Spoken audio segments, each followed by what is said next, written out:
Eu gostaria de deixar um verso hoje para a nossa reflexão, que se encontra em Salmos, capítulo 1, verso 1 e 3.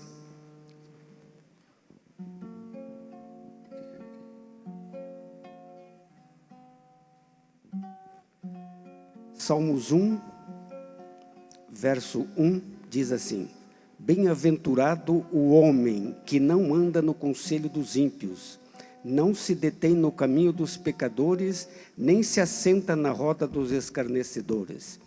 E o verso 3 diz que ele é como árvore plantada junto à corrente de águas, que no devido tempo dá o seu fruto, e cuja folhagem não murcha, e tudo quanto ele faz será bem sucedido.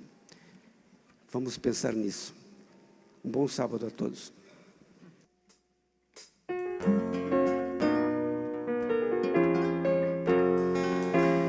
O íntimo do seu coração, eu tenho certeza que é louvar o nome de Deus.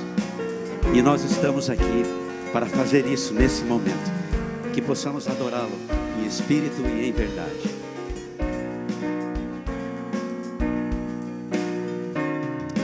Nós te adoramos, Deus infinito,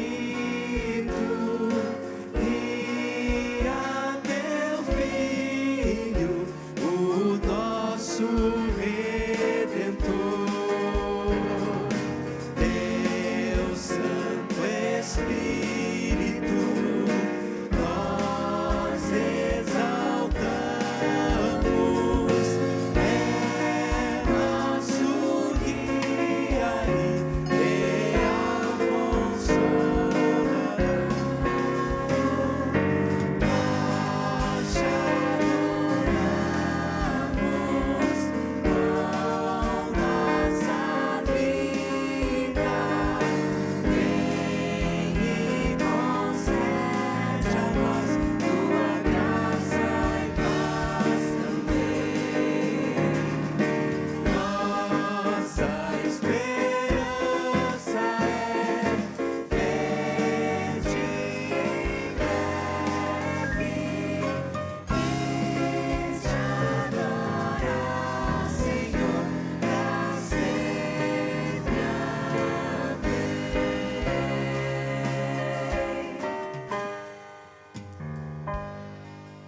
Bom Deus e amorável Pai que nos céus habitas, a Tua igreja, Pai, está de joelhos perante Ti. O universo contempla essa cena. São filhos Teus que estão aqui, trazendo no coração um culto de louvor, de gratidão, de agradecimento pelo dom maior que é a vida, pela liberdade de estarmos aqui nesse templo e podermos nos ajoelhar e louvar o Deus Todo-Poderoso. Mas sabemos que em alguns lugares do mundo, as pessoas que fazem isso são ameaçadas de morte e muitas vezes pagam com a própria vida. Que o Teu Espírito, Pai, possa habitar no coração de cada filho Teu, de cada seguidor Teu, de cada pessoa que entrega a vida a Ti, que confia a Ti. Porque a Tua promessa, Pai, é de que nenhuma oração deixaria de ser atendida. A Tua promessa, Pai, seria que aqueles que esperam em Ti, eles receberiam, Pai, misericórdia e graça do Teu trono. A Tua igreja ajoelhada nesse momento, invoca a presença do Deus Todo-Poderoso, através do Seu Santo e Bom Espírito, para que possa falar aos nossos corações, e possa ajudar-nos nas nossas angústias. Aceite a nossa gratidão, aceite também, Pai, depositamos aos Teus pés todas as nossas angústias, nossas dores e os nossos problemas, que eles vão estar agora nas Tuas mãos. Entregamos a Ti, Pai, a nossa vida, entregamos a Ti os nossos caminhos, confiamos em Ti, Pai. Cuida de nós, Te imploramos em nome, pelo amor de Jesus. Amém, Senhor. Bom dia, crianças. Quem aqui está feliz? Eu também estou muito feliz. E quem de vocês gosta dos animais? Você? Então, hoje a nossa história, nós vamos conhecer um pouquinho de um animal bem grande e bem forte. Nós vamos aprender um pouquinho. Ele já vai colocar ali para nós. Quem sabe que animal é esse? Aqui tá... O urso polar, isso mesmo. Ele é o único urso, ele nada, ele tem os pelos bem compridos para nadar. Temos outro tipo de urso. Esse daí é o urso pardo. Dentre os ursos, ele é o maior. Ele chega a mais de 3 metros. E temos esse, que é o urso beiçudo. Ele mora lá na Índia, Bangladesh, Nepal. E vocês sabem que barulho que os ursos fazem? Na verdade, os ursos eles fazem mais de 20 tipos de sons. Fazem muitos tipos. Mas eles só fazem esses barulhos quando eles estão se sentindo ameaçados. Quando acontece alguma situação de perigo. Eles não ficam fazendo esse barulho por qualquer coisa. Mas existem algumas crianças que grunhem igual os ursos. Fazem assim, ó. Será que tem alguma criança que faz isso aqui? A história que eu vou contar para vocês hoje é da Milena. A Milena era uma menininha pequenininha, como algumas de vocês, bem bonita. E ela, ó, obedecia a mãe dela em tudo. Ajudava, brincava em casa. Mas quando chegava as amigas da mamãe dela, a Milena, ó, ficava assim, ó. Ela não dizia nem oi para as amigas da mamãe. E a mãe, oi?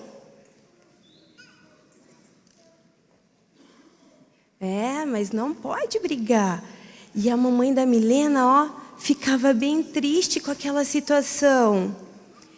Um dia, a mãe da Milena já falava para ela, Milena, dê oi para as amigas da mamãe. E a Milena nunca dava. A mamãe da Milena um dia pegou, ficou de joelhos e fez uma oração. Meu Deus, me dá sabedoria, como que eu vou ajudar para eu poder conversar com a Milena? E a mãe da Milena falou, Milena, vem aqui. E contou a história dos ursos. Falou, sabe, os ursos, eles também fazem mas só quando eles se sentem ameaçados, quando eles ficam com medo, não por qualquer coisa. Um dia a Milena estava brincando, chegou as amiguinhas da mamãe e a Milena, ela lembrou da história do urso. E ela cumprimentou as amigas da mamãe e a mamãe dela ficou feliz porque ela tinha entendido. E às vezes nós agimos dessa forma porque estamos com medo, com vergonha, bravos. Às vezes nós desobedecemos a mamãe ou a mamãe pede para fazer alguma coisa e a gente faz, ó, eu não gosto. Mas Jesus, Ele não fica feliz com isso. Então, sempre que acontecer alguma situação que a gente fique assim, nós temos que nos encher do amor de Jesus, pedir para Ele que nos ajude a amar e respeitar as outras pessoas. Na Bíblia, Jesus deixou um versículo que fala um pouco sobre isso. Em Tito 3:2, ele diz bem assim: sejam calmos e pacíficos e tratem todos com educação. Então, que a gente possa lembrar sempre disso, né? Para a gente ter calma e tratar todo mundo bem. Vamos fazer uma oração? Tito 3:2, muito bom. Então, vamos orar. Senhor Deus, querido Pai, que o Senhor nos ajude a lembrar e que possamos em todos os momentos sermos calmos e respeitar as pessoas, Senhor. Tratar todos com amor. Muito obrigado por essas crianças. Em nome de Jesus, amém.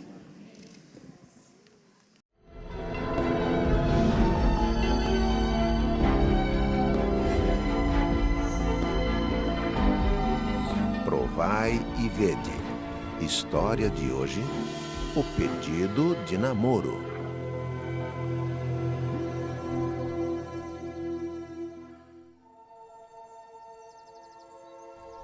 Você sabe que eu sou adventista do 7º dia. Nós temos religiões diferentes. Isso não vai atrapalhar nosso relacionamento? Eu tenho percebido que você é uma pessoa muito ligada nas coisas de Deus. Então, que tal se você fizesse um curso bíblico? Você pode conhecer um pouco mais meus princípios e, quem sabe, tomar uma decisão mais pra frente. Olha, não vejo nenhum problema. Tenho muitas dúvidas sobre a Bíblia e seria uma boa oportunidade para mim conhecer melhor a Palavra de Deus. Se você acha que pode dar certo, estou te pedindo em namoro.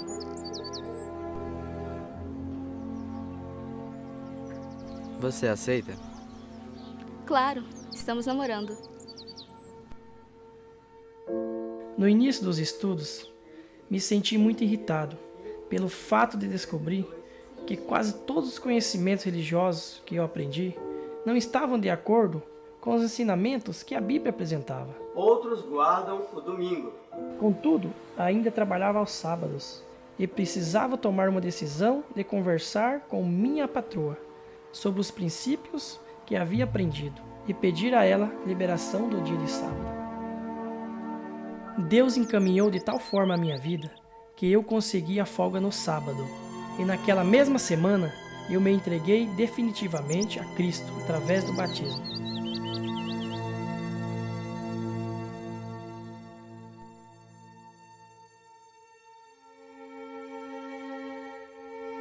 Pois é, Adma. Veja como são as coisas. Estava eu há 2 anos atrás, pedindo você em namoro, em frente à sua casa. Agora estou aqui, batizado e devolvendo meu dízimo pela primeira vez. Pra você ver como é que são as coisas. Há 2 anos nós começamos nosso namoro e depois dessa sua decisão pelo batismo, eu não tenho outra coisa a fazer senão aceitar o seu pedido de casamento.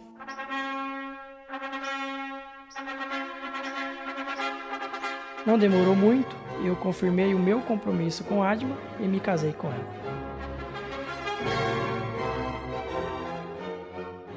Alguns anos depois, fui convidado a trabalhar em uma concessionária de motos conhecida nacionalmente, onde trabalho até hoje.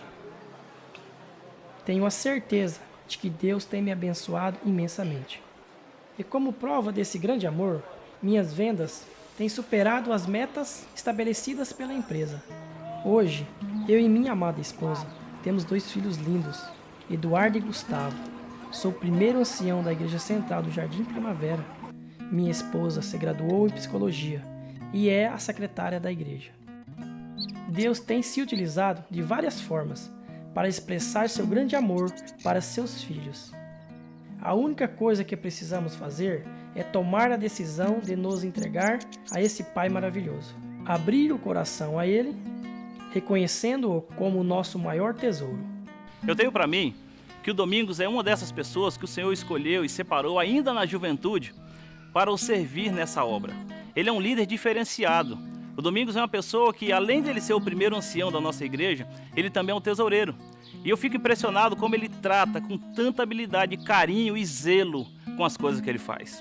Na verdade, Domingos é uma pessoa que toda vez que nós encontramos, ele está sorridente, feliz e sempre disposto a nos atender. É um líder diferenciado no nosso distrito. Sou muito grato a Deus pelo privilégio que tenho de testemunhar das grandes bênçãos que Deus tem dado a mim e minha família. Provai e vede.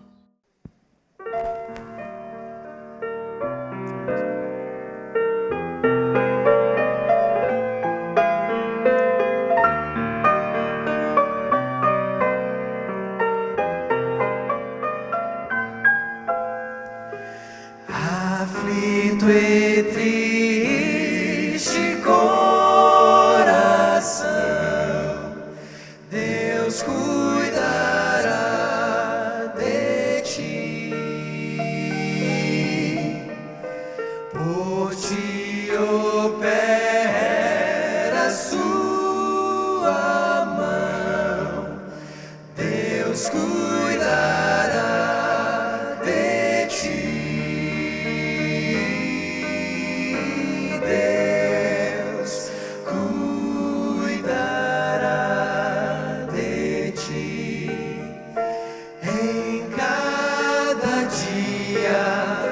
Deus proverá, sim, cuidará de ti. Deus cuidará de ti.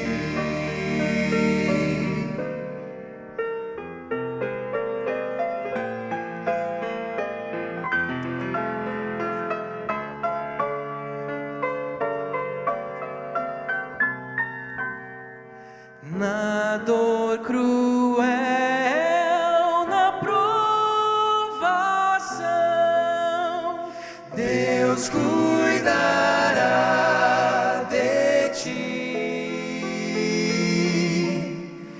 socorro dá e salvação. Deus cuidará de ti. Deus cuidará de ti. Igreja. Em cada dia Deus proverá, sim, cuidará de ti. Deus cuidará de ti. Sim, cuidará de ti. Deus cuidará de ti.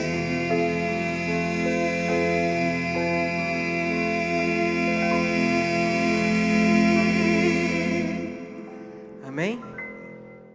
Eu quero convidá-los a abrir a Bíblia, por favor, na carta de Paulo aos Filipenses. Filipenses capítulo 3. Filipenses capítulo 3, versos 13 e 14. Com a sua Bíblia aberta, antes de lermos, vamos orar. Querido Deus,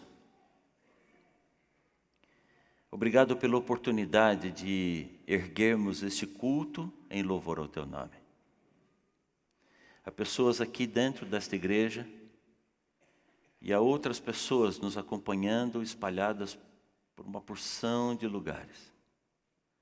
Eu quero pedir agora que o Teu amor, que o Teu Espírito, que a Tua bênção recaia sobre cada um dos Teus filhos. Que ao lermos a Tua palavra, a Tua mensagem possa chegar ao nosso coração. Eu te peço em nome de Jesus. Amém, Senhor. Filipenses capítulo 3, versos 13 e 14. Paulo diz assim: irmãos, quanto a mim, não julgo tê-lo alcançado, mas uma coisa faço, esquecendo-me das coisas que ficam para trás, avançando para as que estão adiante de mim, prossigo para o alvo, para o prêmio da soberana vocação de Deus em Cristo Jesus. A primeira coisa que a Bíblia me diz, ou que Paulo deixa muito bem claro, é de que ele tinha um alvo. Algumas vezes eu já falei sobre isso aqui. Nós temos metas secundárias. Nós temos uma porção de coisas que gostaríamos de fazer e realizar na vida. Mas precisamos ter uma meta, um alvo principal. Entendeu isso aqui? As outras metas, elas derivam da nossa meta principal. Mas todas as coisas da vida precisam convergir para a nossa meta, para o nosso alvo. Tudo que eu fizer precisa estar direcionado para aquilo de fato que eu quero alcançar. Qual é a meta da sua vida? Qual era a meta da vida de Paulo? Aonde é que o apóstolo Paulo queria chegar? O que é que ele queria conquistar? Aonde é que você espera chegar no final da sua história? E eu quero convidar você a uma outra passagem onde nós vamos entender melhor a meta da vida de Paulo. 2 Timóteo, por favor. 2 Timóteo, capítulo 4, versos 7 e 8. E Paulo diz assim, olha: combati o bom combate, completei a carreira, guardei a fé. O que ele está dizendo aqui? Eu já estou cumprindo a minha missão. Eu já estou alcançando o meu objetivo. Combati o bom combate, completei a carreira, guardei a fé. E já agora, O que é que está guardada? A coroa da justiça me está guardada, a qual o Senhor reto juiz me dará naquele dia, não somente a mim, mas também a todos quanto amam a sua vinda. Qual era a meta da vida de Paulo então? Conquistar a sua coroa. Você acha que conquistar uma coroa é uma boa meta? Qual era o desejo de Paulo? Paulo queria ser rei? Era isso que ele queria? Paulo queria ser coroado como rei, é isso? De que coroa ele está falando? Tiago, capítulo 1, por favor. Tiago, capítulo 1, verso 12. Bem-aventurado o homem que suporta com perseverança a provação, porque depois de ter sido aprovado, receberá o quê? A coroa da vida, a qual o Senhor prometeu àqueles que o amam. Apocalipse capítulo 2. Apocalipse capítulo 2, verso 10, escrevendo à igreja de Esmirna, Deus diz assim, olha, não temas as coisas que terão de sofrer. Eis que o diabo está para lançar em prisão alguns dentre vós, para ser postos à prova, e tereis tribulações de 10 dias. Sê fiel até a morte, e dar-te-ei a coroa da vida. O que a Bíblia está dizendo é de que a meta da minha vida, o alvo da sua vida, não pode ser nada menos do que uma coroa. Mas não é uma coroa comum. A coroa da vida. A coroa da vida eterna.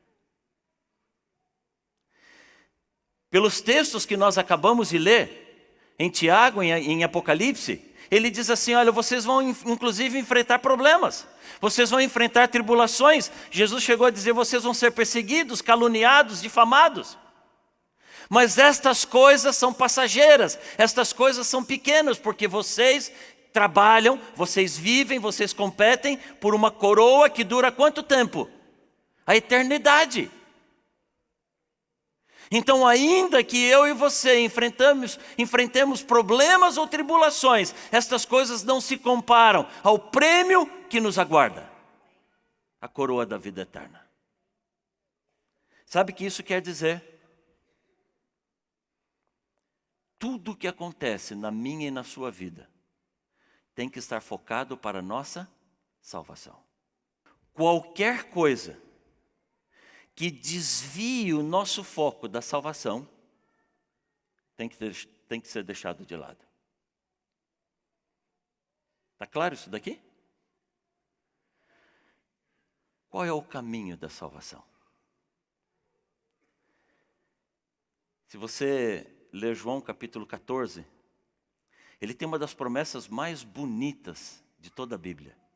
Não se turbe o vosso coração. Crede em Deus, crede também em mim. Na casa do meu pai há muitas moradas, e se não fosse assim, eu vou-lhe teria dito.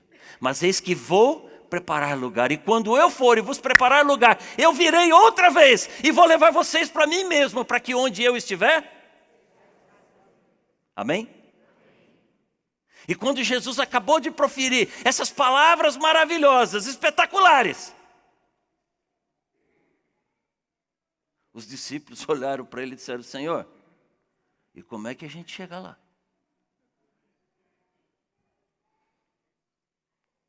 Qual é o caminho da salvação? Ah, tá bom, lá no verso 6, Jesus respondeu, eu sou o caminho, a verdade e a vida. Mas eu comecei a refletir um pouco sobre os passos para a salvação. Sobre as coisas que eu e você precisamos para focar a nossa vida na coroa, na vida eterna. E de vez em quando eu trago para vocês algumas eleições aqui, os meus prediletos, os meus top 5. E eu decidi hoje trazer para vocês o top 5 da salvação. Quais são os 5 melhores, os 5 the best da salvação? E em quinto lugar está a graça. nós dependemos da graça para ser salvos, sim ou não? Então vamos dar uma olhadinha em Atos capítulo 15, por favor.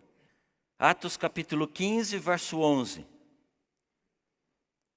Mas cremos que fomos salvos pela graça do Senhor Jesus Cristo, como também aqueles que o foram. A Bíblia me diz que não há absolutamente nada que eu possa apresentar como requisito de salvação. Certo ou errado? Efésios capítulo 2, por favor. Efésios capítulo 2, a partir do verso 5. Efésios 2, a partir do verso 5. E estando nós mortos em nossos delitos, nos deu vida juntamente com Cristo. Pela graça sois salvos. E juntamente com Ele nos ressuscitou e nos fez assentar nos lugares celestiais em Cristo Jesus, para mostrar nos séculos vindouros a suprema riqueza da sua graça, em bondade para conosco em Cristo Jesus. Porque pela graça sois salvos, mediante a fé, e isso não vem de vós, isso é dom? Amigos, nós dependemos inteiramente, completamente da graça de Deus. Um favor imerecido. Um Deus magnífico, um Deus soberano, o Rei do universo, que se apaixonou por uma raça de seres humanos, pobres, miseráveis, pecadores. Mas esse Deus nos amou com tanta intensidade, que deu a sua vida, para que todo aquele que nele crê, não pereça, mas tenha. Isso é a graça. Não tem como imaginar, não tem como pensar, não tem como sonhar com salvação, se esse caminho, se essa jornada não começa pela graça. Mas não é a única coisa. Por isso, em quarto lugar, do nosso top 5, em quarto lugar, vem a fé. Hebreus capítulo 11, verso 6. De fato, sem fé, é impossível agradar a Deus, porquanto é necessário que aquele que se aproxima de Deus creia que Ele existe e que se torna galardoador dos que o buscam. A Bíblia é cheia de espaços, a Bíblia é cheia de lacunas. Deus nos dá evidências mais do que necessárias para sustentar aquilo que nós cremos. Mas há uma porção de coisas que precisamos entender e aceitar pela fé. Não tem como viver sem fé. E uma vez um teólogo, para provar que a vida é impossível sem fé, chamou uma menina do auditório e disse assim: quem é o seu pai? Como é que você me prova que fulano é seu pai? Ela disse: olha, eu tenho documento, mas o papel aceita tudo. Quanta gente não é filho de verdade, ou quantos documentos existem, quantas certidões e atestados, sem que isso necessariamente retrate a verdade. Sim, mas ele parece comigo. Sim, eu também entendo isso, mas quantos sósias existem no mundo sem que tenham nenhum grau de parentesco? E ele foi apertando, e a menina foi dando as evidências. E aí ele foi apertando, e ela quase chorando olhou para ele e disse assim: mas eu tenho certeza que ele é meu pai, porque ele me falou. Então ele disse: no fundo, a maior prova de que ele é o seu pai é a palavra dele. Nós dependemos da fé para viver. Dependemos da graça da salvação, mas agora precisamos da fé para conseguir aceitar todo o plano, todo o projeto, tudo que Deus tem reservado para nós. Graça e fé. Mas a minha jornada como cristão não para aqui. Então vem o terceiro lugar. Em terceiro lugar, no meu top 5 da salvação, vem a lei. Só que tem um detalhe: se você der uma olhadinha em Tiago, logo depois de Hebreus aqui, se a sua Bíblia continua em Hebreus, logo depois dele, Tiago capítulo 2, Tiago define muito bem isso daqui. Tiago capítulo 2, a partir do verso 14. Meus irmãos, qual é o proveito de se alguém disser que tem fé, mas não tem obras? Por acaso, somente ou semelhante fé vai salvar essa pessoa? A partir do verso 18 ele diz assim: se alguém disser, tu tem fé e eu tenho obra, mostra-me a tua fé sem as obras, e eu vou mostrar as minhas obras, e com elas eu te mostro a minha fé. Crês tu em um único Deus? Faze bem. Até os demônios creem nisso. Queres, pois, ficar certo? A fé sem obras é morta. Ou seja, eu sou salvo pela fé, eu sou salvo pela graça, mas não é uma graça barata, não é essa graça de ser salvo e continuar atolado no lamaçal do pecado. Eu dependo da lei de Deus, eu dependo daquilo que Deus me mostra como certo e errado, para pautar a minha vida e para que eu possa entender o quão dependente de Cristo eu sou na vida. Eu não tenho como apresentar a minha obediência como requisito de salvação. Mas uma vez salvo por Cristo, a minha vida tem que começar a passar por um processo de mudança. Lá em João capítulo 14, verso 15, Jesus disse assim: se me amardes, guardareis os meus mandamentos. Então, uma vez salvo por Cristo, nessa jornada, alguma mudança precisa acontecer na minha vida. Eu preciso me tornar cada vez mais semelhante ao meu Senhor, ao meu Mestre, ao Senhor Jesus Cristo. E a maneira como eu entendo se a minha vida está sendo transformada é compará-la com a lei do Senhor.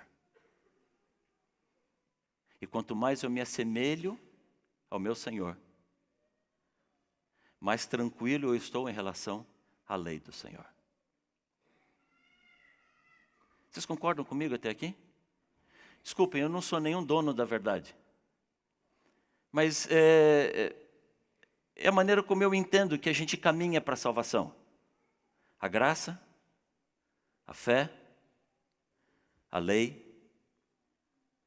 Mas a jornada não para aqui.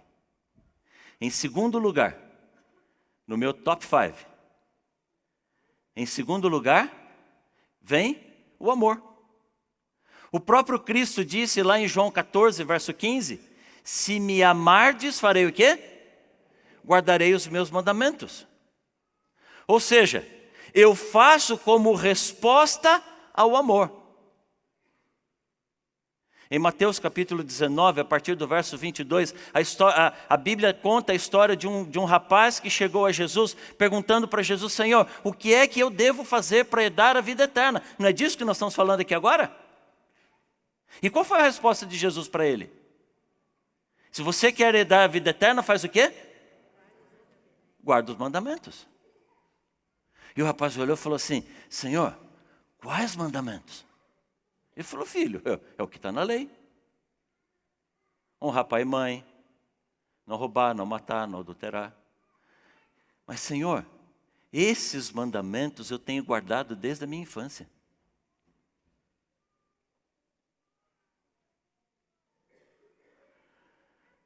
A resposta de Jesus deixou muito claro que simplesmente guardar os mandamentos não é a solução da vida.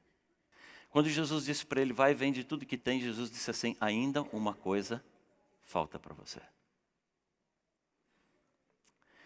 Você vive uma obediência mecânica. Você vive uma vida de cumprir obrigações. Essa é uma religião muito fria. E desculpa, isso não me interessa. Talvez eu esteja falando com alguém aqui que venha lutando a sua vida inteira para tentar ser bom. Fazer as coisas certas. E a minha resposta para você é sim. Devemos guardar os mandamentos do Senhor. Mas então o que é que está faltando? É a razão pela qual guardamos esses mandamentos. Se me amarem, guardarão os mandamentos. Guardar os mandamentos não é um fim em si mesmo. É consequência de amar ao Senhor. Eu já testemunhei para vocês do meu amor pela Simone e o quanto é gostoso ser fiel a ela, porque eu a amo. Quando eu entendo o meu amor com Deus, é muito gostoso ser fiel a Deus, como resposta do amor. E não como uma causa em si mesmo. Aliás, dá uma olhadinha lá em 1 Coríntios, capítulo 13, quando o apóstolo Paulo faz uma narração e uma descrição tão linda do amor. 1 Coríntios, capítulo 13. E Paulo diz assim, ele começa dizendo assim: ainda que eu fale a língua dos homens e dos anjos, se não tiver amor, é como o bronze que soa, como o símbolo que retine. Ainda que eu tenha o dom de profetizar e conheça todos os mistérios e toda a ciência, ainda que eu tenha fé a ponto de transportar montanhas, se não tiver amor, eu nada serei. Ainda que eu distribua todos os meus bens entre os pobres, e ainda que entregue o meu próprio corpo para ser queimado, se não tiver amor, nada disso se aproveita. Sabe o que é que ele está dizendo aqui? Se eu não tiver amor, se eu não entender o amor de Deus, se eu não me apaixonar pelo Senhor Jesus Cristo, se eu não amar o meu próximo, se eu não viver a lei do amor, a graça não vai fazer nada na minha vida, a fé não vai fazer nada na minha vida, a lei não vai fazer nada na minha vida. Eu vou ser uma pessoa chata, carrancuda, encrenqueira, que vou arrumar problema para a minha vida e para a vida de todo mundo ao meu redor, porque eu não consigo amar. Aliás, em Mateus capítulo 24, falando sobre os sinais da volta de Cristo, ele fala de terremotos, de guerras, de fomes, de pestes e de todas estas coisas. Ele diz assim, mas nada disso é o fim. E então Jesus diz assim, então o amor esfriará. E quando ele diz que o amor esfriará, ele diz assim, aquele que perseverar até o fim será salvo. A humanidade consegue sobreviver às guerras, consegue sobreviver aos terremotos, consegue sobreviver às doenças, às pestes, mas a humanidade não vive sem amor. E sabe, filho, se você cumpre a lei, mas não desenvolve o amor na sua vida e no seu coração, não tem como Jesus levar você para o céu, porque o céu é o reino do amor. E você vai fazer o que lá?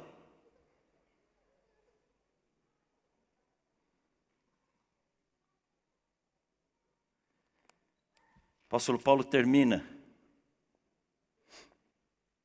verso 13, dizendo assim, agora, pois, permanecem a fé, a esperança e o amor. Porém, o maior destes qual é?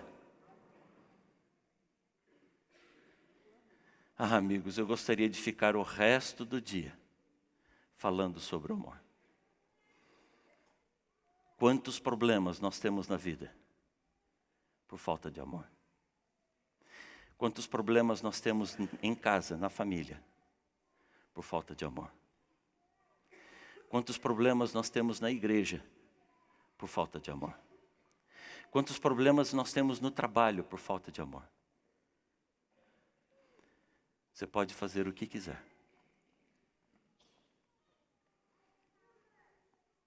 Pode ser a mente mais criativa do universo. Mas se fizer por amor, se fizer com paixão, você vai revolucionar o mundo. Aquele que não ama, não conhece a Deus, por uma razão muito simples. Porque Deus é amor. Sabe quem chega aqui na igreja pela primeira vez? Para que ele possa experimentar a graça, para que ele possa desenvolver fé, para que ele possa conhecer a lei de Deus. A primeira coisa que ele tem que experimentar aqui dentro é o amor. Quando eu chego em casa, eu posso chegar o quanto eu estiver carregado com os problemas da vida, com as preocupações do trabalho. Mas se eu for recebido com amor, eu cheguei num lugar de paz. Só o amor consegue transformar corações. Só o amor consegue resgatar de verdade. Você entendeu por que eu coloquei o amor em segundo lugar? Porque o amor é a essência de tudo aquilo que nós precisamos. E quando eu entender o amor, eu vou entender muito mais de vida eterna e de salvação do que qualquer teólogo é capaz de explicar com qualquer teoria desenvolvida em qualquer lugar do universo. E a essa altura você deve estar pensando assim, pastor, mas se o amor é tudo isso que você está falando, se o amor é tão nobre, é tão importante, é tão essencial, por que ele está em segundo lugar então? Porque ainda há um requisito que Deus coloca para mim como essencial para a vida eterna. Para mim e para você, não é só para mim não, viu? Sem esse requisito, ele diz que não tem como entrar no reino dos céus. O que é que está em primeiro lugar? Qual é o primeiro lugar do nosso top 5 da salvação? Fala para mim, qual é o primeiro lugar? Mateus capítulo 18.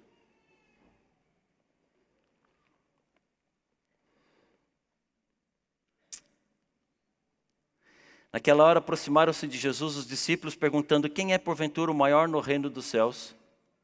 E Jesus chamando uma criança, colocou-a no meio deles e disse, em verdade vos digo, que se não vos tornardes como criança,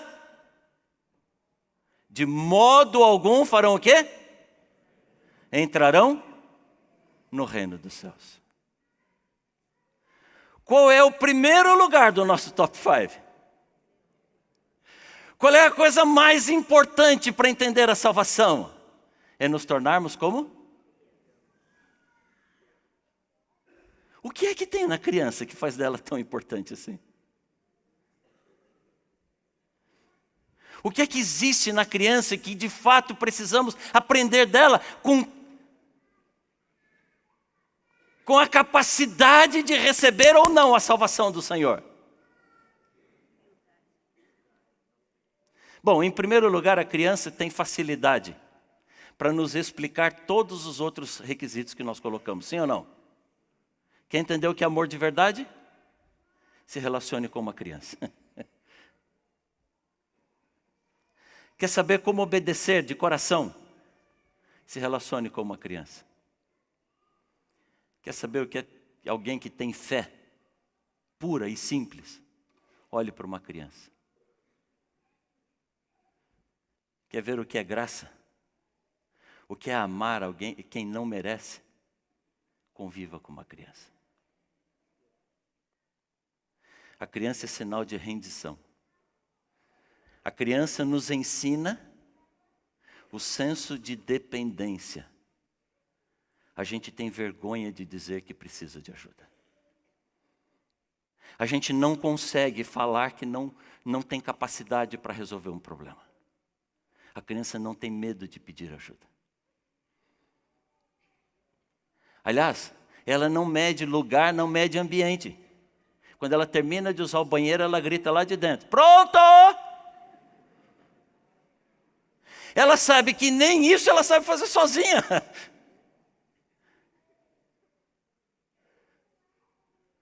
E ela não tem aquilo que para a gente é a situação mais constrangedora do mundo, ela não tem problema nenhum. Porque ela sabe que precisa de ajuda. Senso de dependência. Quantos problemas eu e você não enfrentamos na vida, porque não admitimos que somos completamente dependentes do Senhor.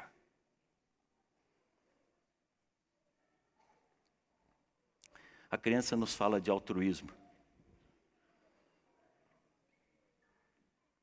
Ela não tem medo de dar uma coisa que é dela. Ela pega o lanchinho dela e dá para uma pessoa da rua.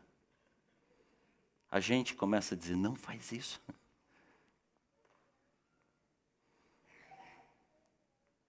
E sabe, eu olho para as nossas crianças e estava olhando para eles, sentados aqui na escada, e fico pensando assim, quando é que a gente vai estragar a vida deles? Quando é que a gente vai ensiná-los a ser adultos? quando nós devíamos ser como eles.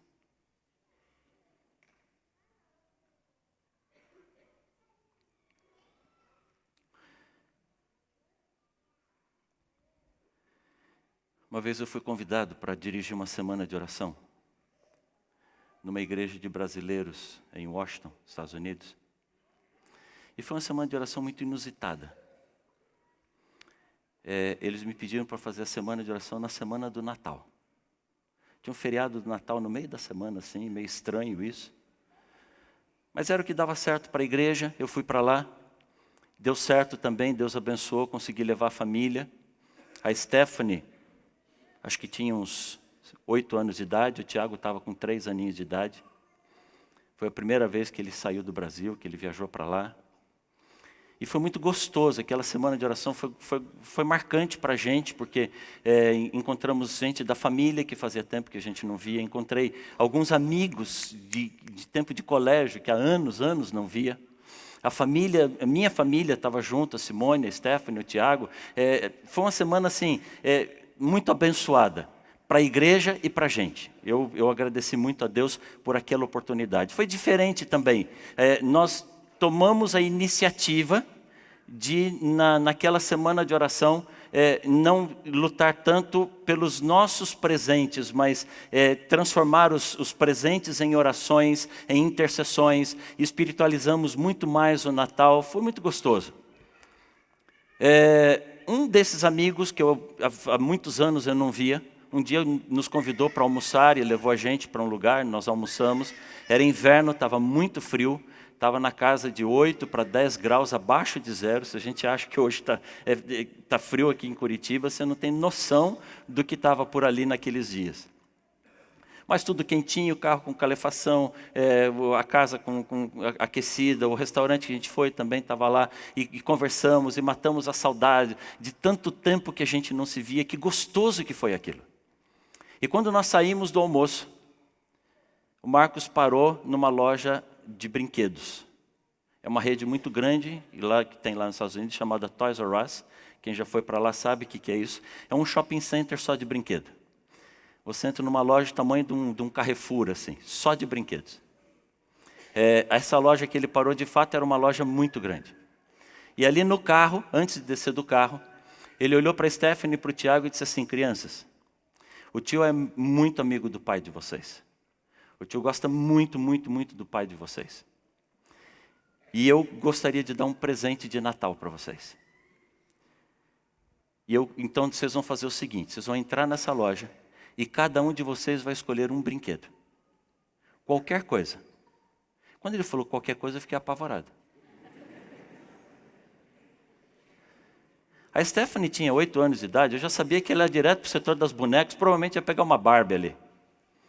E embora tivesse até Barbies aquelas de coleção, muito caras, mas a Stephanie já tinha uma noção de valor ali com 8 anos, e eu não me preocupei muito com a Stephanie. Mas o Tiago, 3 anos de idade, ele nunca tinha entrado numa loja de brinquedo daquele tamanho. Cheio de novidade, cheio de coisa diferente. E o pior, brinquedos caros. Eu sabia que lá tinha brinquedos de $2.000, $3.000. E quando ele falou, vocês vão escolher uma coisa, qualquer coisa, eu olhei e falei, Tiago, vem cá, papai. Não, deixa quieto. Eu falei, Marcos, eu preciso conversar com o Tiago. Não, você não vai conversar com nenhum dos dois. Eu falei, Tiago, Marcos, eu quero continuar sendo teu amigo. Eu preciso ter coragem de olhar para tua cara de novo. Não, isso é um problema entre eu e seus filhos. Eu estou assumindo a responsabilidade, você não se mete. Eu falei, Marcos, a Stephanie, eu até deixo ela aí sem falar com ela. Mas o Tiago, eu preciso ter uma conversa com ele. Ele falou, Paulo, se você disser que vai interferir, eu vou te largar aqui dentro do carro com o aquecedor desligado. Eu falei, cara, eu prometo ficar quieto. Mas eu confesso que eu estou morrendo de medo. Não. Eu estou assumindo essa responsabilidade.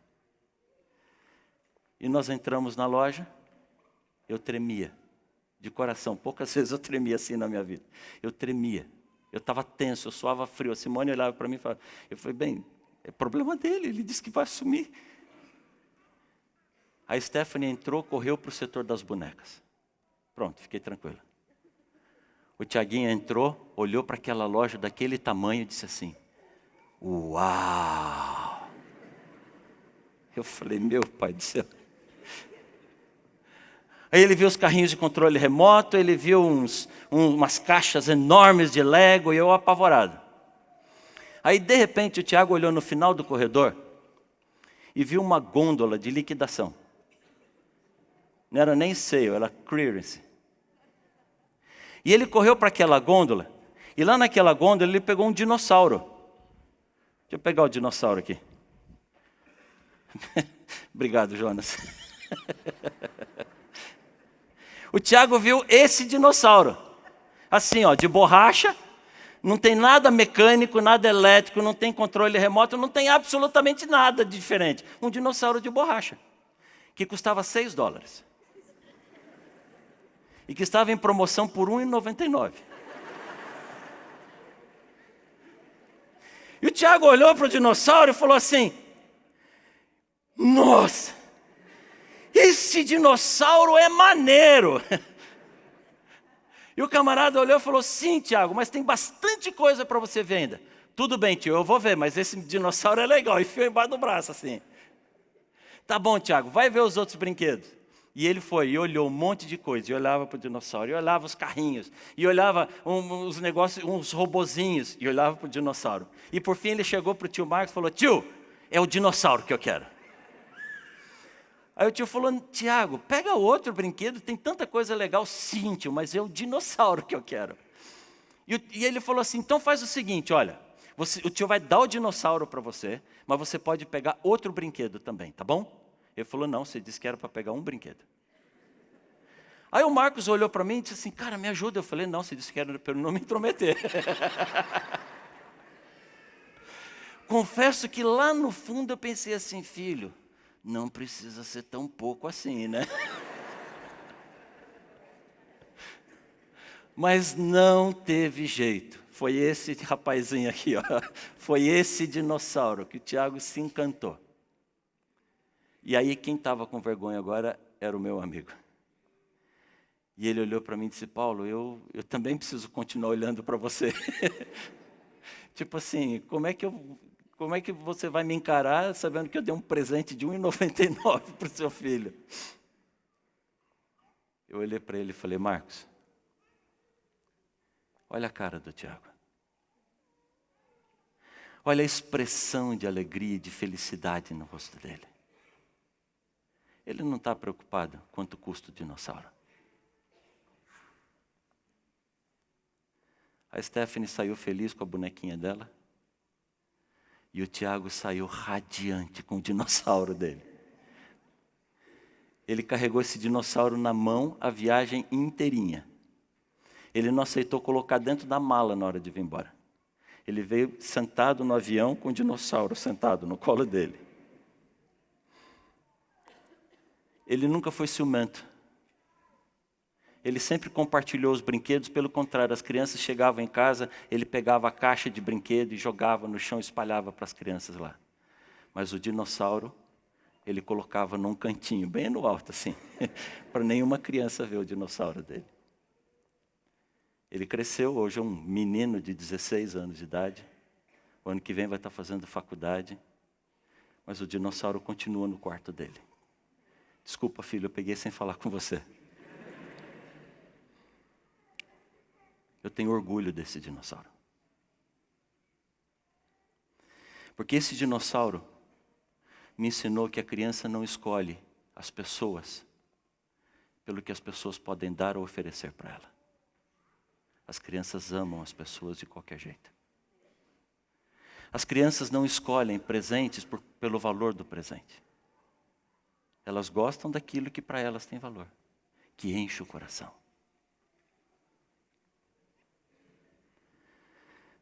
Por isso a segunda pergunta que eu tenho para você. A primeira eu já fiz: qual é o alvo da sua vida? Qual é o seu alvo? Qual é a sua meta? Onde é que você quer chegar? Você estabeleceu o seu alvo?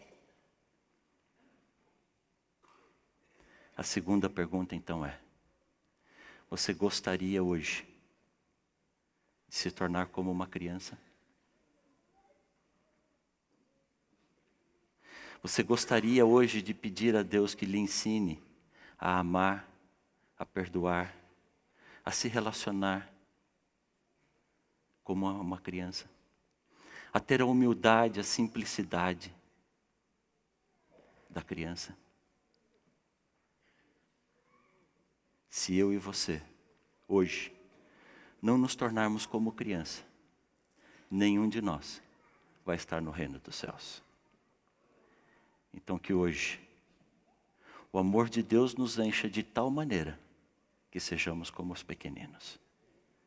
E assim, Cristo vai poder transformar o nosso caráter. Posso orar por você? Querido Deus, obrigado pelos filhos que o Senhor nos deu. Quantas lições podemos aprender com os nossos filhos. Quando a gente acha que está educando, de fato estamos sendo educados. Através deles, o Senhor nos ensina lições tão fortes, tão espetaculares. Hoje nós queremos ter a simplicidade da criança. Hoje nós queremos ter a honestidade da criança. Hoje nós queremos aprender a perdoar, a amar, como as crianças fazem. Por isso, mais do que nunca, precisamos que o Teu amor encha o nosso coração. Por isso, mais do que nunca, precisamos sermos transformados por Ti, Senhor. Cuida de nós. E nos permita estarmos cada dia mais próximos de Ti, caminhando a passos largos para o alvo da nossa vida, a vida eterna, ao Teu lado, Senhor. Dá-nos a Tua paz, o Teu amor, eu te peço em nome de Jesus. Amém, Senhor. Amém.